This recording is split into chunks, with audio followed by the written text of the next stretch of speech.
அனைவருக்கும் அன்பு மிகுந்த வணக்கம். செல்வராமாயணம் என்னும் இலக்கண பாடல்களும் இலக்கிய சுவையும் கொண்ட புதிய ராமாயண காவியத்தை புனைய வைத்த என் இறைவன் ராமனை நன்றியுடன் வணங்கி மகிழ்கிறேன்.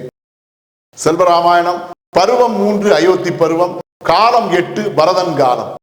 உன்னதமான உள்ளம் கொண்ட பரதனை சான்றோர் நாடுதல். பாடல் எண் 1001.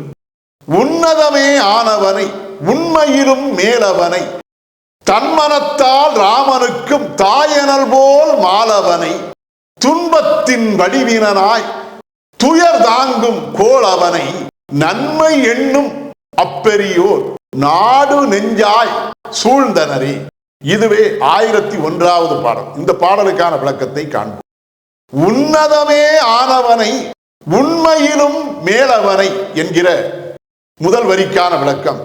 உன்னதமானது என்று சொல்லக்கூடிய வகையிலே திகழக்கூடிய மேன்மை மிகுந்த உள்ளம் கொண்ட அந்த பரதனை உண்மையிலும் மேலானது என்று சொல்லக்கூடிய வகையிலே உண்மையை விடவும் அனைத்திலும் மேலானதாக திகழக்கூடிய உண்மையை விடவும் மேலானவன் என்று சொல்லத்தக்க பெருமை கொண்ட சிறப்பினை கொண்ட அந்த பரதனை தன்மனத்தால் ராமனுக்கும் தாயனல் போல் மாலவனை தன்னுடைய மேன்மையான உள்ளத்தால் ராமனுக்கும் கூட இவன் தாய் என்று சொல்லத்தக்க வகையிலே உயர்ந்து உள்ளத்தால் உயர்ந்து நிற்கக்கூடிய தன்மை கொண்ட திருமாலின் அம்சமாக திகழக்கூடிய அந்த பரதனை துன்பத்தின் வடிவினனாய் துயர் தாங்கும் கோளவனை தான் பெற்ற துன்பமாக விளங்கக்கூடிய தந்தையின் மரணத்தாலும் தமையன் வனத்தவம் மேற்கொள்வதற்காக தண்டகவனம் சென்றதாலும் தன்னுடைய தாயால் தனக்கு நேர்ந்த அவப்பெயராலும்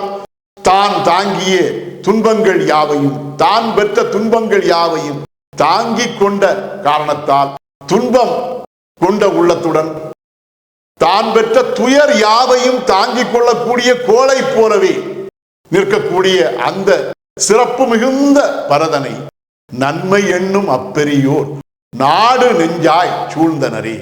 நாட்டிற்கு நன்மை விரும்பக்கூடிய சான்றோர் யாவரும் நன்மையை விரும்பக்கூடிய நெஞ்சமாய் சென்று நன்மையை விரும்பக்கூடிய நெஞ்சம் போலவே அங்கே சென்றடைந்து அந்த நன்மை விரும்பும் நெஞ்சங்கள் யாவும் அவனை சூழ்ந்திருப்பதைப் போலவே அந்த பரதனை சூழ்ந்து நின்றனர்.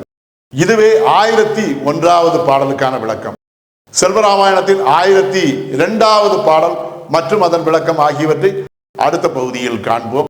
இறையருளால் அடியேன் இயற்றிய நல்லதோர் இலக்கியத்தையே செல்வராமாயண காவியமாக உங்கள் முன் தொடர்ந்து வழங்கி வருகிறேன். உங்கள் அன்பையும் ஆதரவையும் தொடர்ந்து தந்து இந்த புதிய ராமாயண காவியத்தை அனைவரிடத்திலும் கொண்டு சேர்க்குமாறு உங்களை அன்போடு கேட்டுக்கொள்கிறேன்.